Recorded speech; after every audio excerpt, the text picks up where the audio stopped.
Hello friends, my name is Aditya Kumar Singh. Today we learn about history first chapter जिसका नाम है Where, When and How India and the Modern World.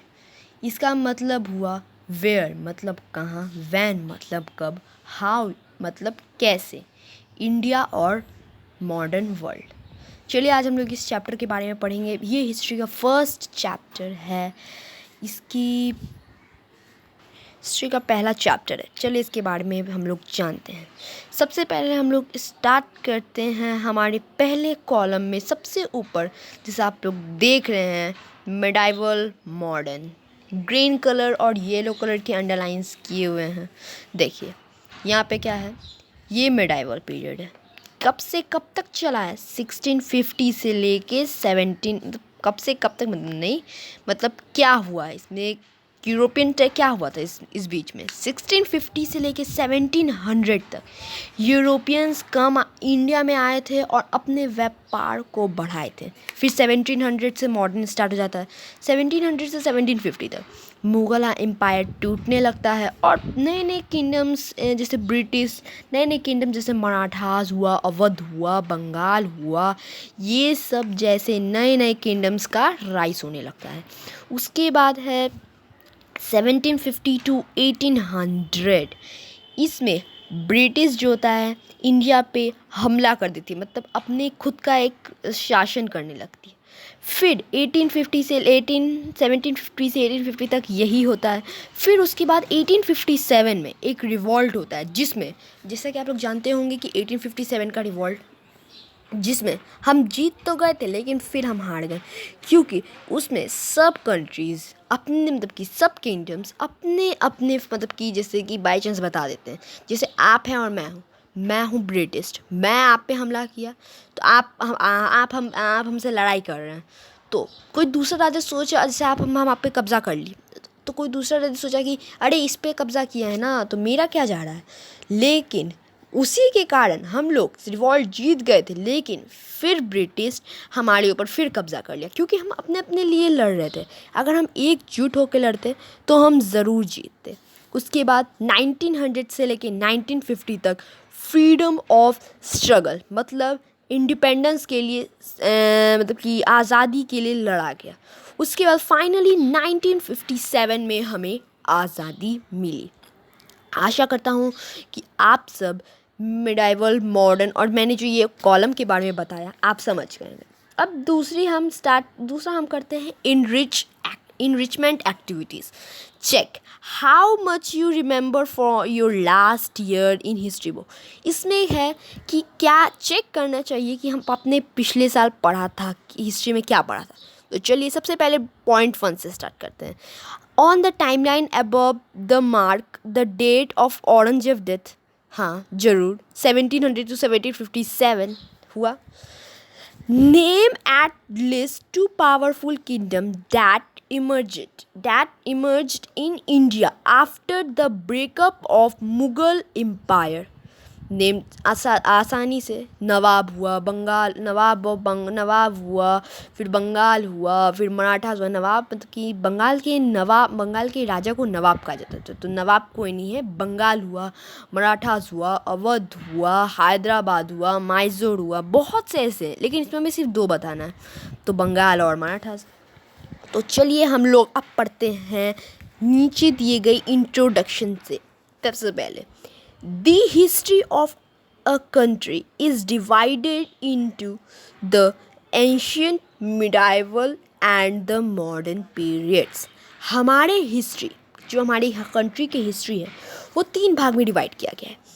पहला है ancient, medieval और modern. Ancient तो आप लोग को पता ही होगा, मिडाइवल भी पता ही होगा, और मॉडर्न हम लोग एंशियंट तो हम लोग क्लास 6 पे पढ़े हैं, मिडाइवल हम लोग क्लास 7 में पढ़े हैं, और मॉडर्न हम लोग पढ़ने जाएंगे क्लास 8 में. तो चलिए अब हम लोग जैसे इसमें दिया हुआ, मैंने जो अभी आपको बताया कि लास्ट 2 ईयर हमने क्या पढ़ा.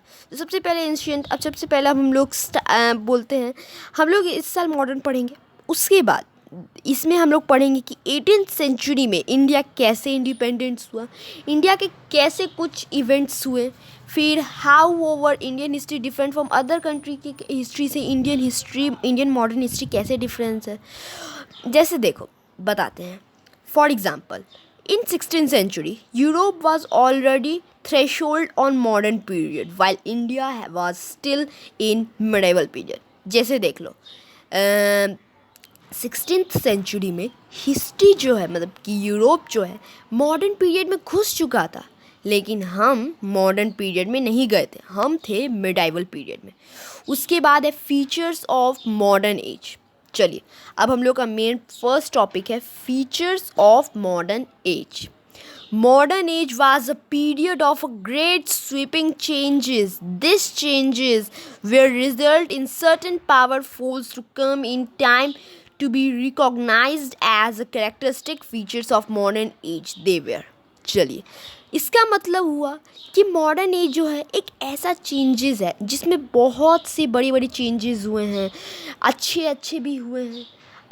इसमें इसका रिज़ल्ट है कि बहुत पावरफुल फोर्स जैसे मशीन्स आए, फिर हमारा काम लाइफस्टाइल हल्का हुआ, फिर नेशनलिज्म, बहुत ऐसी चीज़ें आए हैं जो हम लोग इसमें पढ़ेंगे।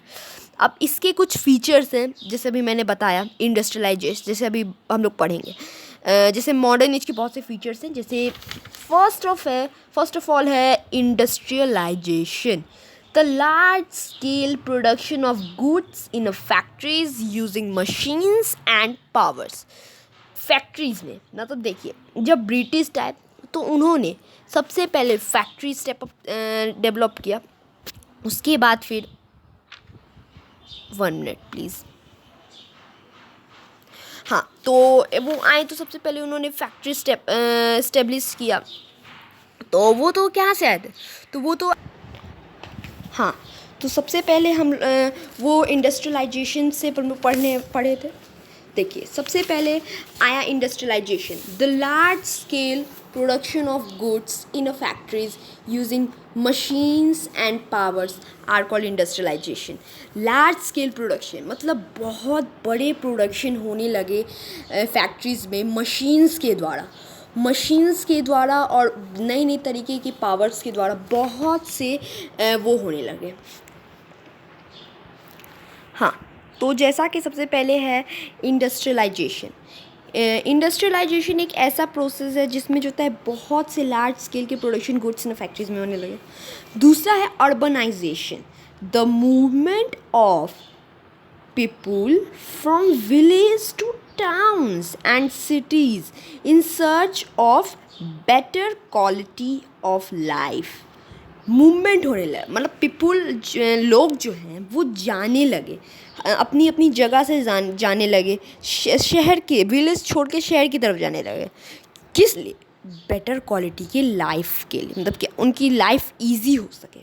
अब देखें अब लोग क्या किए, जाने लगे तो टाउन तो ऑलरेडी ऐसे ही डेवलप हो गया।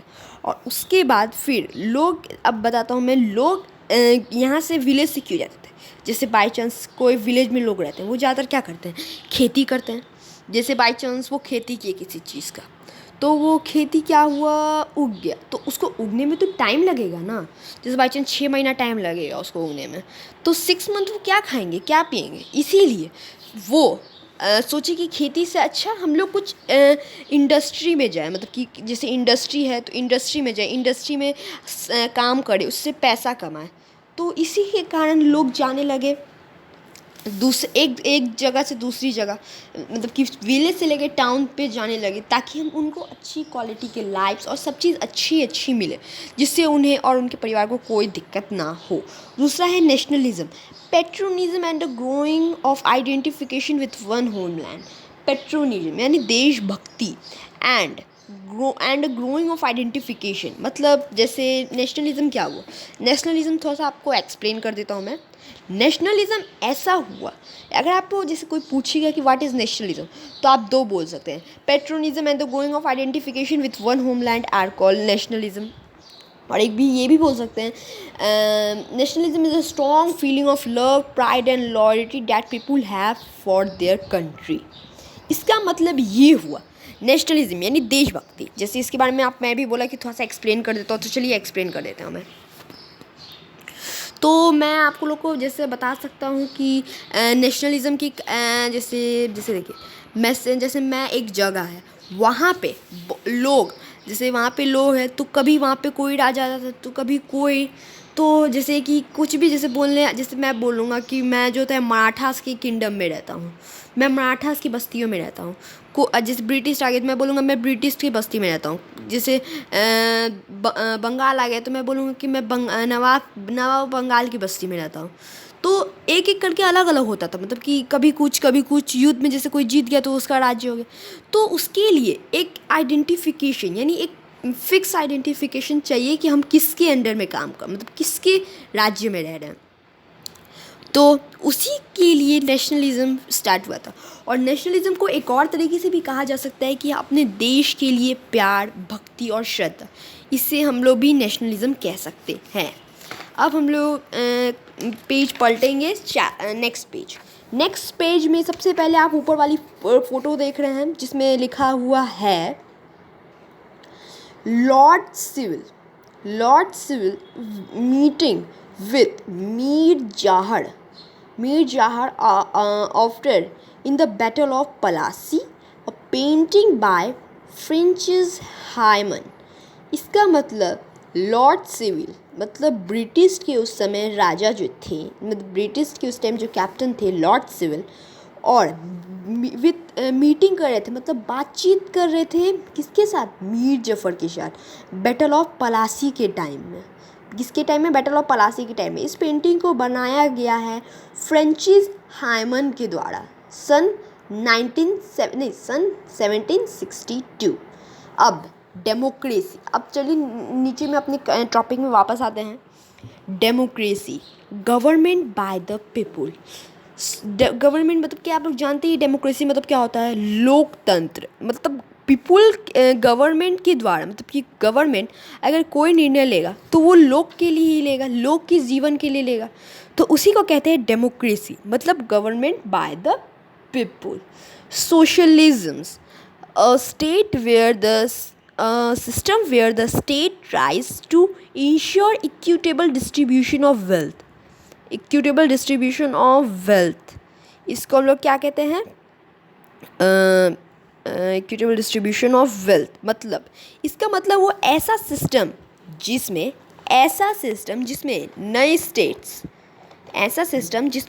नए स्टेट जैसे कुछ स्टेट्स हैं वो बढ़ने लगे और उसके डिवीज़न बढ़ने लगे, मतलब कि जैसे कोई स्टेट, जैसे पहले बिहार था तो पहले बिहार हुआ, झारखंड हुआ, फिर उसके बाद बिहार हुआ, झारखंड हुआ, उसके बाद फिर बोलेंगे तो बिहार झारखंड, जैसे बिहार झारखंड और वेस्ट बंगाल तीनों मिलके एक बंगाल था, ओनली बंगाल था, तो डिवीज़न होने लगा।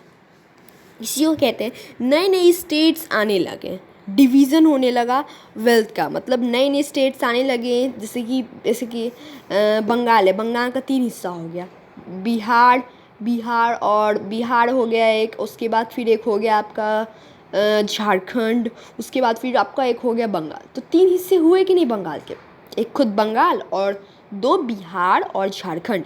तो ये दोनों जो हिस्से हुए तो ये दोनों तो अलग अलग हुए, तो इसका मतलब क्या हुआ, नए नए स्टेट्स आने लगे और सबके अलग अलग कल्चर्स, फिर बोलने की भाषा, सब चीज़ अलग अलग हो गए, डिवीज़न हो गया एक तरह से समझ लीजिए। अब scientific and technological progress, new inventions and the discoveries that revolutions human life, नई तरह के इन्वेंशंस और डिस्कवरी होने लगे और रिवॉल्यूशंस होने लगे ह्यूमन लाइफ में। अब exploration, the search for new land and sea route, इसमें नए लैंड और सी रूट का डिस्कवर होने लगा। देखिए जैसे वास्को डी गामा आए, कोलंबस आए, ये सब तो नए सी रूट्स और नए लैंड, जैसे वास्को ड गामा ने, जैसे कोलंबस ने अमेरिका ढूंढा तो उसने क्या किया, नई ज़मीन ढूंढी और सी रूट भी ढूंढा, तो उसे कहते हैं हम लोग एक्सप्लोरेशन। ह्यूमनिज्म मतलब a great conquer for human welfare, dignity and values, मतलब ऐसा बहुत बड़ा सामाजिक कॉन्कर मतलब सामाजिक भी कह सकते हैं। फॉर ह्यूमन वेलफेयर मतलब बहुत बड़ा ऐतिहासिक, बहुत बड़ा ये चीज़, मतलब बहुत बड़ा सामाजिक चीज़ जो ह्यूमन के वेलफेयर, डिग्निटी और वैल्यूज़ को बताते हैं, उसे हम लोग क्या कहते हैं, ह्यूमनिज़्म। जैसे एक तरह से समझ लीजिए ह्यूमनिज़्म का मतलब होता है मानवता। उसके बाद है force of change. Force of change का मतलब क्या हुआ, जैसे कैसे, क्या मेन कारण था ये सब का होने का। तो चलिए पढ़ते हैं। What were the force that were responsible for changes characteristic of modern age. क्या ऐसा फोर्स है जिसके कारण चेंज हुआ मॉडर्न एज। तो चलिए, they were renaissance, industrial revolution, American revolution, French revolution and nationalism मतलब नई जैसे कि आए रशियनिज़म मतलब एक मूवमेंट है जिसको कहते हैं रशियन रिवॉल्यूशंस कह सकते हैं, रशियलिज्म। फिर इंडस्ट्रियल रिवॉल्यूशन जिसमें इंडस्ट्रीज़ आए, फिर उसके बाद अमेरिकन रिवॉल्यूशंस, फिर फ्रेंच रिवॉल्यूशंस और नेशनलिज्म। ये कुछ कारण हैं जिसके कारण मॉडर्न एज आया, ये सब के कारण मॉडर्न एज आया। ज़्यादा जो फोर्स है चेंज जो मतलब कि जैसा कि रशियनिज्म, इंडस्ट्रियलाइजेशन, ये सब ज़्यादा फोर्स जो है इंडिया में, वो फोर्स जो होता है ज़्यादातर यूरोप से आया, और यूरोप से आके यूरोप में आया और इंडिया में आया और पूरे वर्ल्ड में भी फैला। देखिए मैंने क्या बताया, India was greatly influenced by this force. India भी इसमें इंक्लूड था। उसके बाद आता है, सबसे पहला हम लोग पढ़ेंगे रशियनिज़म, उसके बाद पढ़ेंगे हम लोग इंडस्ट्रियलाइजेशन, उसके बाद पढ़ेंगे फिर American and the French revolution and nationalism, उसके बाद पढ़ेंगे India in the modern world, उसके बाद फिर सोर्स ऑफ इंफॉर्मेशन, उसके बाद फिर नेक्स्ट पेज पे पढ़ेंगे। चलिए सबसे पहले रशियनिज़म से स्टार्ट करते हैं। Humanism was a movement that started in the 14th century in Italy. Humanism एक ऐसा मूवमेंट था जो स्टार्ट हुआ था 14th सेंचुरी में इटली में। ये मूवमेंट कहाँ स्टार्ट हुआ था, इटली में, 14th सेंचुरी के में इटली में स्टार्ट हुआ था, इटली में। उसके बाद फिर ये ख़त्म कब हुआ था, ये ख़त्म हुआ था 17th सेंचुरी में। इसका मतलब होता है रीबर्थ, मतलब पुनर्जन्म, तो इसका मतलब होता है रीबर्थ। और इसके the thinker of this period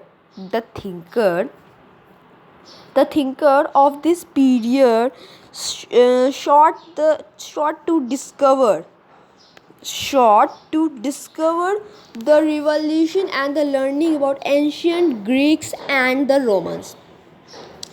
मतलब हुआ ऐसे जिसमें चेंजेस हुए पीरियड्स के, फिर डिस्कवरीज हुए और नई चीज़ें आई। मतलब आप जैसे एक एग्जांपल दे लेते हैं, आप मतलब कि ये चीज़ पहले हो चुका है, उसके बाद फिर वापस से आया। 1857 की रिवॉल्ट में देख लीजिए, इंडिया रिवॉल्ट जीत गया। उसके बाद फिर ब्रिटिश तो आया था, इंडिया में रिवॉल्ट हुआ तो फिर इंडिया जीत गया, फिर ब्रिटिश वापस आ गया। ये भी तो एक रीबर्थ हुआ ना, फिर से आ गया वापस। जैसे बाई चांस आप तेज़ थे, पढ़ने में बहुत तेज़, इतना पढ़ने में बहुत तेज़ थे, तो बाई चांस आप बीच में आते बिगड़ गए।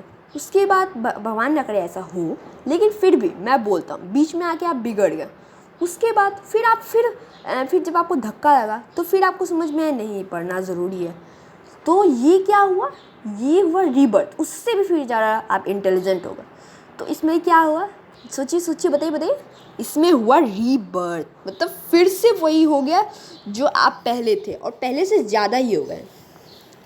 जरा आप ऊपर में देख रहे हैं, ये मोनालिसा की पेंटिंग और ये है फ्लाइंग मशीन्स।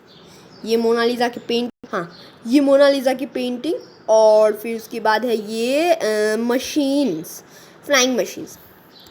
तो आप लोग लियोनार्डो दा विंची को जानते हैं, जिन्होंने जो एक रशियन मैन थे, जिन्होंने अपने ड्राइंग और साइंस स्किल से ये बताया था।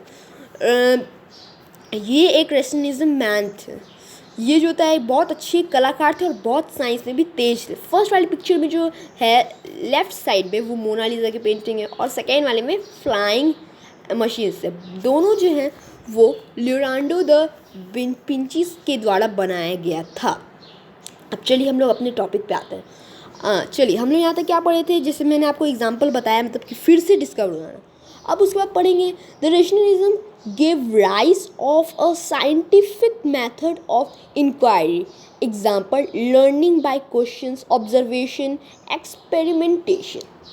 मतलब रेशनलिज्म के द्वारा बहुत से चीज़ राइज हुए थे, जैसे मेथड, जैसे इंक्वायरी किसी का करना हुआ तो रेशनलिज्म के द्वारा ही वो आया था। फिर एक्सपेरिमेंट, ऑब्जर्वेशन भी जैसे कोई चीज़ आप एक्सपेरिमेंट किए उसको अगर आपको पता करना है तो वो भी किसके द्वारा आया था, रेशनलिज्म के द्वारा आया था। एक्सपेरिमेंटेशन, ऐसे बहुत से चीज़ हैं जो रेशनलिज्म के द्वारा इन बहुत से वर्ल्ड और इंडिया में आए थे। ये बहुत अच्छी चीज़ थी rationalism. If you are courage the people think for themselves a question to believe a superstition. अब आपके मन में ये क्वेश्चन आएगा कि ये नेशनलिज्म हमारे समय में क्यों था, क्योंकि जैसा तो आप लोग यहाँ पे पढ़े थे कि ये रिवॉल्यूशन 14th सेंचुरी में इटली में स्टार्ट हुआ था और 17th सेंचुरी में ख़त्म हो गया था, जो पूरे वर्ल्ड में भी फैला था। लेकिन ये तो ख़त्म हो गया, तो अभी फिर वापस नहीं आए हैं। अब देखिए आगे कहीं वापस आ जाए। उसके बाद नेक्स्ट है industrial revolution. Industrial Revolution was an economic revolution that started in Britain around 1750. Explorer like Vasco da Gama and the Columbus had already discovered a sea route to east and to the America 15th and the 16th century. To America 15th and the 16th century. चलिए, industrial revolution एक ऐसा revolution है जिसमें economic revolution, मतलब अर्थव्यवस्था का एक revolution समझ लीजिए। इसमें हमारी देश की अर्थव्यवस्था बहुत अच्छी रह चुकी है, इसमें हमारे देश की अर्थव्यवस्था बहुत अच्छी थी और अभी भी हमारे देश में इंडस्ट्रियलाइजेशन के द्वारा ही हमारे देश में अर्थव्यवस्था भी बहुत अच्छी है। अभी देखिए ये रिवॉल्यूशन किसके द्वारा स्टार्ट हुआ था, ब्रिटिश के द्वारा स्टार्ट हुआ था 1750 में। इस रिवॉल्यूशंस में एक्सप्लोरर्स भी आए थे, जैसे वास्को डिगामा हुआ, जो वास्को डिगामा, कोलंबस, जो पहले से ही सी रूट का डिस्कवर कर चुके थे, किसमें, ईस्ट में एंड अमेरिका में। वास्को डिगामा जैसे आप लोग जानते हैं कि अमेरिका का किए हैं, नहीं वास्को डिगामा इंडिया का किए हैं और कोलंबस अमेरिका का किए हैं। ये अमेरिका जो था है ये ऑलरेडी सी रूट डिस्कवर किए थे अमेरिका का 15th and the 16th century में। दिस इज, अब ये मत समझिए एक 15th and the 16th century में ये डिस्कवर हो गया था, नहीं, इन्होंने सी रूट डिस्कवर किया था, मतलब अमेरिका बहुत पहले से डिस्कवर, लेकिन एक सी रूट होता है ना, सी रूट मतलब पानी के रास्ते, वाटरवे, वो इन्होंने ढूंढा था 14th and 15th and the 16th century में। This age expansion in the trade, ये जो होता है ट्रेड के लिए ज़्यादातर बनाया गया था इंडस्ट्रियल रिवॉल्यूशंस में। As the demand for product grew at old domestic systems of artisan working at home in simple replaced in factory system, where a large scale machine now produced much more of the products। मतलब देखिए, इसका मतलब हुआ कि इस revolution में नए domestic products का डिस्कवर हो रहा था। उसके बाद इस प्रोडक्शन में क्या हुआ कि जैसे कि ओल्ड डोमेस्टिक प्रोडक्ट्स को फिर, जैसे कि अगर आप 1 मिनट में, जैसे बाई चांस आप 1 घंटे में 3 मीटर कपड़ा सील लेते हैं, तो वो 3 मिनट में 300 मीटर कपड़ा सीलेगा मशीन के द्वारा। तो ये हुआ फास्टनेस। अभी जैसे कि बनारसी साड़ी है तो वो इतना महंगा क्यों होता है, वाई दे आर कॉस्टली, क्योंकि देखिए वो हैंड से बनाया हुआ होता है, और ये जो सिल्ले को लेकर साड़ी ये सब कैसे होता है, मशीन में बना के तुरंत निकाल दिया जाता है। इसलिए बनारसी साड़ी आपको ज़्यादातर नहीं मिलेगा, और मिलेगा भी तो बहुत कॉस्टली मिलेगा। लेकिन सिल्क का साड़ी ये सब मिलेगा आपको, कॉस्टली भी मिलेगा और लेस कॉस्टली, मतलब कि महंगा भी ज़्यादा नहीं मिलेगा, लेकिन आपको बहुत मिलेगा। लेकिन बनारसी हुआ जो हैंडमेड साड़ी है, कोई प्रोडक्ट है, वो जल्दी आपको नहीं मिलेगा, और मिलेगा भी तो वो बहुत कॉस्टली मिलेगा, क्योंकि उसमें लेबर के द्वारा वो बनाया गया है। उसमें लेबर टाइम लगा है, बहुत सी चीज़ें के लिए वो बहुत कॉस्टली मिलता है। अब उसके बाद है कि अब यहाँ पे भी यही बताया गया है कि इंडस्ट्रियल रिवॉल्यूशन में जो भी प्रोडक्ट आप बनाते थे वो बहुत ही जल्दी ही बन जाता था।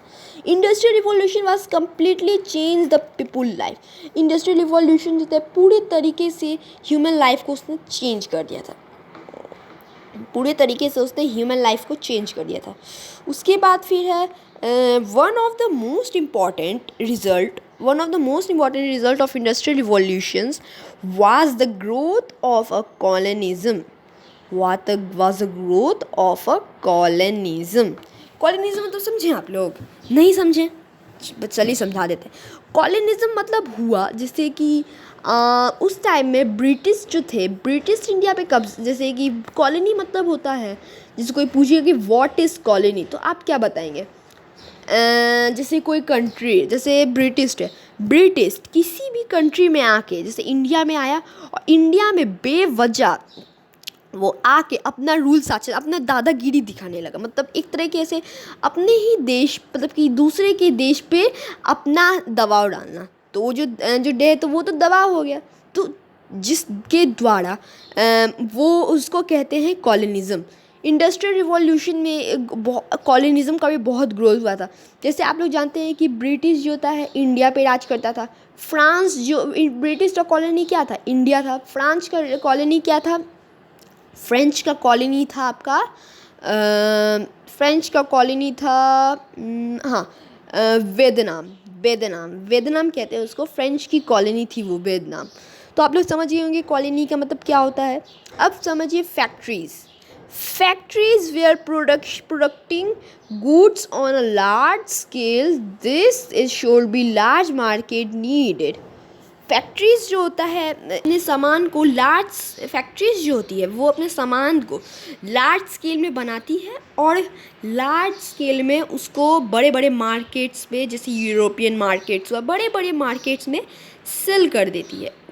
और सेल करने के बाद फिर जैसे कॉटन हुआ, आयरन हुआ, और ओयर हुआ, क्या बोलते हैं उसको, आयरन ओरे हुआ, फिर कोल हुआ, फिर ये सब लार्ज स्केल में बनता है, मतलब कि फैक्ट्रीज़ के द्वारा रॉ मटेरियल में मतलब बनता है और फिर इसको जो है भारी मात्रा में बेच दिया जाता है मार्केट्स में। फिर उसके बाद होता है Britain and other European to search oversee to market finish the goods and the source of raw material. बहुत से यूरोपियंस कंट्री क्या किए थे ना, जैसे अभी मैंने बताया कि अपने सामान को बेचने के लिए वो अपने कॉलोनीज़ ढूंढ रहे थे। जैसे देखिए, मैंने एक पेंसिल बॉक्स लिया, तो जैसे एक मॉल से मैंने पेंसिल बॉक्स लिया, तो वो अपने कंट्री में मतलब अपने एरिया में बेच दिया। अब वो चाहता है कि कहीं और भी बेचे, क्योंकि अगर एक पेंसिल बॉक्स ले लिए तो जब तक वो टूटेगा नहीं तब तक हम लोग दूसरा पेंसिल बॉक्स थोड़ी ना लेंगे। तो वो चाहता था, वो जो था ना, दूसरे सोच रहा था कि कहीं और बेचे। तो वो जाके जैसे मैंने बड़े बाज़ार से कुछ ख़रीदा, मैंने बड़े बाज़ार के कलकत्ता बाज़ार से मैंने एक पेंसिल बॉक्स ख़रीदा और मैंने पेंसिल बॉक्स खरीदा तो पूरा बाज़ार का लोग ख़रीद लिया है। अब इसको कहीं और बेचने के लिए, तो अब जब तक ये ख़राब नहीं हो तब तक दूसरा थोड़ी ना खरीदेंगे। तो वो क्या किया, डहेरिया मोहल्ला में आ गया, ज़बरदस्ती अब बेचने लगा कि तुम लो, नहीं लेंगे तो तुम आप पे राइट्स मारने लगेगा, ये सब करने लगेगा। तो उसी को कहते हैं कॉलोनी में आपको फिर एक बार समझा दिया, उसके बाद फिर से समझा दिया आपको। तो उसी को क्या किया था, ब्रिटिश ने जो था सी रूट के द्वारा नई नई कॉलोनीज़ को डिस्कवर कर लिया था। अब हम लोग पढ़ेंगे American and the French revolution and nationalism. इसमें देखिए ज़्यादा कुछ तो है नहीं, लेकिन फिर भी मैं आपको बताता हूँ।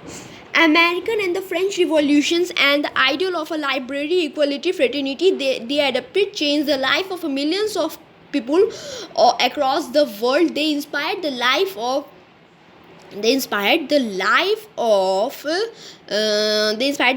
of many countries to rebel against domination and exploration and to fight for their freedom and democracy.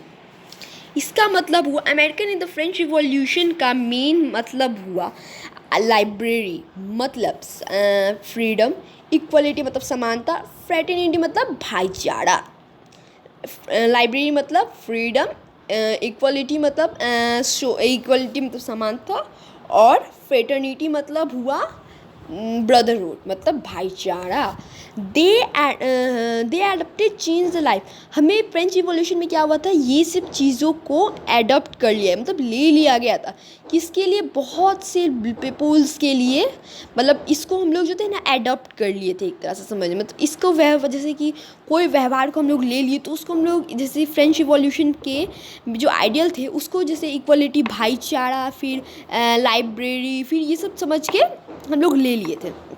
तो इसी को कहते हैं फ्रेंच रिवॉल्यूशन में यही हुआ था। ये जो होता है बहुत से कंट्रीज़ के लिए हुआ था, और इस टाइम में जब ये बहुत से कंट्रीज़ के लिए हुआ तो इस टाइम में हमारे बहुत से कंट्रीज़ में फ्रीडम के लिए जो कंट्रीज़ दूसरे कंट्रीज़ के मतलब कि दूसरे कंट्रीज़ अपना उस पर धावा रूलर कर रहा है, दूसरी कंट्री जैसे ब्रिटिश इंडिया पे कर रहा है, तो बहुत कर रहा था, तो बहुत से कंट्रीज़ थे जो जूझ रहे थे इस सब से, तो उसी को हटाने के लिए वो फ्रेंच रिवॉल्यूशन हुआ था। ये फ्रांस में हुआ था, समझ लीजिए आप लोग। This revolution led to be growth. इस फ्रेंच रिवॉल्यूशन में क्या हुआ था ना कि आप फ्रेंच रिवॉल्यूशन के बारे में मुझे तो उतना मतलब बता, अभी तो मैं आप लोगों की क्लास में नहीं है ये, लेकिन फिर भी फ्रेंच रिवॉल्यूशन के एक हेडिंग में बता देता हूँ कि फ्रेंच रिवॉल्यूशन ने लोगों के लिए फ्रीडम, डेमोक्रेसी एंड समानता रूपन के द्वारा एक स्थानीय किया गया था, जिसमें लोगों को आज़ादी चाहिए, डेमोक्रेसी मतलब लोकतंत्र चाहिए, सबके लिए समानता, जैसे चीज़ों में डिवाइड किया जाए, किसी के लिए कोई बड़ा छोटा नहीं हो।